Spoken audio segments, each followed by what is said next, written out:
다윗의 엄청난 죄가 저질러졌고 이제 하나님의 일하심이 드러나기 시작합니다.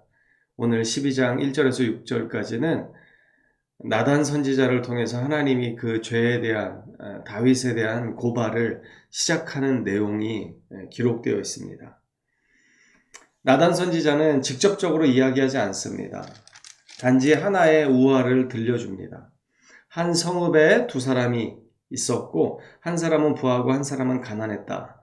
그리고 그 부한 사람은 양과 소가 심히 많았지만 가난한 사람은 아무것도 없이 그 작은 암양 새끼 한 마리를 자기 자식처럼 키우며 그렇게 사랑했다. 이렇게 이야기를 시작합니다. 그런데 3절 중반절 이후에 보면 4절에 보면 어떤 행인이 그 부자에게 왔는데 부자가 자기에게 오는 행인을 위해서 자기의 양과 소, 수없이 많은 그 양과 소 중에 한 마리를 잡지 않고 가난한 사람의 양 새끼를 빼앗아다가 자기에게 온 사람을 위해서 잡았다. 이렇게 나단 선지자가 다윗의 죄에 대해서 이렇게 우화를 통해서 고발합니다.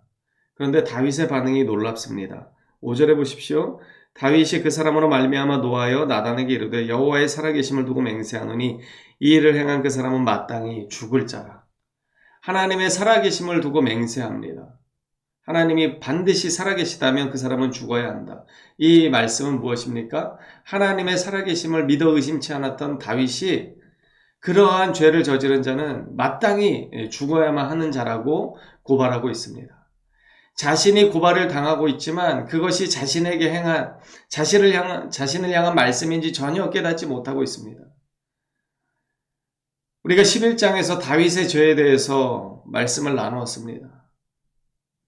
죄를 감추기 위해서 계속된 죄악을 저질렀던 이 다윗의 행위를 보면 그의 양심과 그의 믿음은 전혀 온데간데 없었음을 우리는 알 수 있습니다. 그렇지만 또 오늘 이 나단의 고발 앞에서 다윗의 이 행위를 보면 그의 양심과 믿음이 어디 온데간데 없었던 11장과는 다르게 제자리에 와 있음을 알 수 있습니다. 대단히 놀라운 일입니다.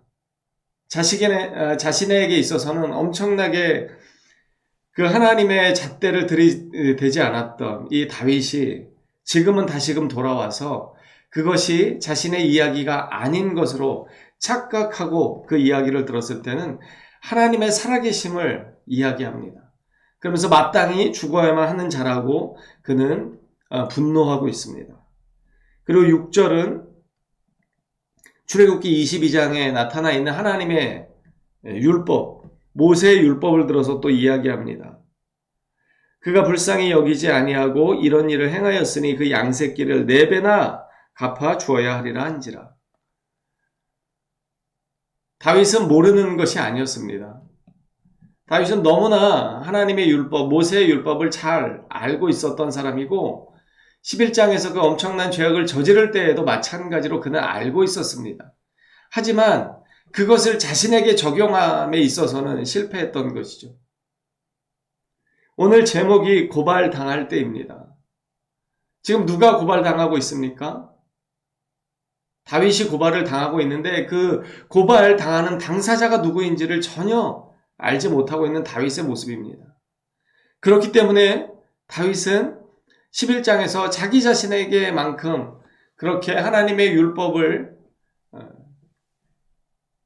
통해서 자기를 점검하지 않았고 하나님의 살아계심 앞에서 자기를 점검하지 못했던 그의 모습이 아니라 이제는 여호와의 살아계심을 두고 맹세합니다. 그 파렴치한 죄인을 반드시 죽어야 한다고 그는 선포합니다.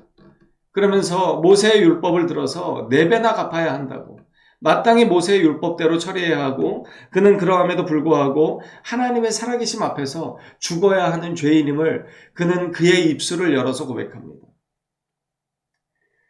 우리가 하나님의 말씀을 받을 때 유의해야 하는 것이 있습니다. 축복을 받을 때는 그것이 다 나의 말씀으로 많은 사람들이 받아들일 때가 많이 있습니다. 그런데 그 말씀이 경고의 말씀이 되거나 나를 향한 책망의 말씀일 때는 그것이 나와 상관없다라고 피하려고 하는 경향이 우리들 안에 있습니다. 부족한 저도 마찬가지입니다. 여러분, 하지만 우리는 하나님의 말씀 앞에 언제나 나 자신을 그대로 드러내 놓아야 합니다. 그것이 축복의 말씀이든지 경고의 말씀이든지 책망의 말씀이든지 어떠한 말씀이든지 이 말씀 앞에 나 자신이 해당되는 사람임을 절대로 잊어서는 안 됩니다. 그런데 우리는 말씀을 자꾸만 가려 먹으려고 합니다. 좋은 말씀은 나에게 해당되는 말씀이라고 아멘 아멘 하며 받아들이기는 경우가 있지만 반대로 책망의 말씀, 권면의 말씀, 경고의 말씀 앞에서 우리는 그 말씀이 나와는 조금 상관없는 다른 누군가에게 상관 있는 말씀이라고 착각하기가 쉽습니다. 그것이 영적인 교만입니다. 다윗은 엄청난 죄악을 저지를 때는 하나님의 말씀의 잣대를 자신에게 들이대지 않았습니다. 그런데 지금 그 고발 당하는 자가 자신인지 전혀 알지 못하고 그 말씀 앞에 객관적으로 잣대를 들이댈 때는 하나님의 살아계심을 두고 맹세합니다. 그러면서 자신이 고발을 당했음에도 불구하고 그것을 자신에게 그대로 들이대면서 마치 나는 죽을 죄를 지은 죄인이다라고 고백하는 것과 같습니다. 이것이 하나님의 방법입니다. 여러분, 제 눈에 들보는 보지 못하면서 형제의 티끌을 보느냐고 마태복음 7장 3절은 우리에게 경고합니다. 그러면서 내 눈에 들보를 먼저 보라고 말씀하십니다.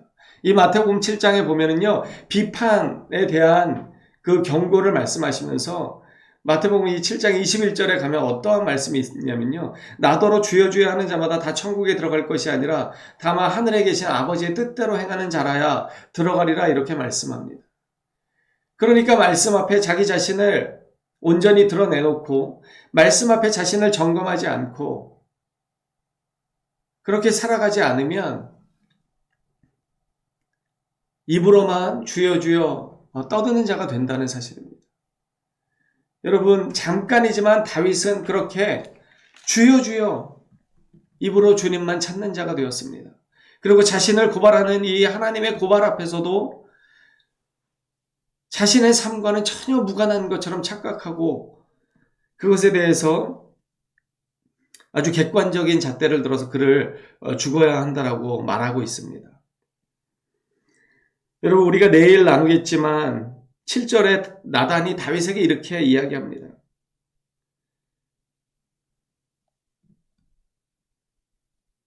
당신이 바로 그 사람이라. 다윗은 전혀 상상하지 못했지만 오늘 이 고발을 당하는 그 당사자가 바로 자신임을 그때서야 알게 되는 것입니다. 여러분, 우리는 하나님의 이 징계의 말씀 앞에, 책망의 말씀 앞에 나 자신의 연약함을 그대로 드러낼 수 있는 믿음의 결단이 있어야 합니다. 믿음의 담대함이 있어야 합니다. 다른 누군가를 향한 책망이 아니라 바로 연약한 나 자신을 위한 책망임을 받아들여야 합니다. 그리고 그 주님의 말씀 앞에 우리는 이제 다시금 나를 점검하고 무릎 꿇어야 합니다. 그것이 하나님의 말씀을 받는 자의 자세이고 하나님의 말씀 앞에 고발당하는 자의 마땅한 자세입니다.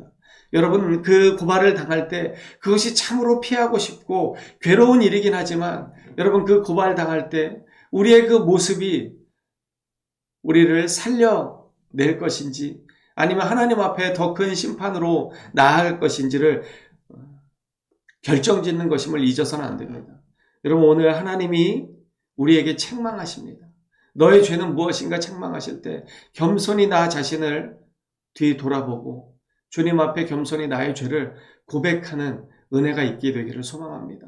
그래서 죄 가운데로 더 깊이 들어가는 자가 아니라 하나님께로 나아가는 믿음의 은혜가 있기를 간절히 소망합니다.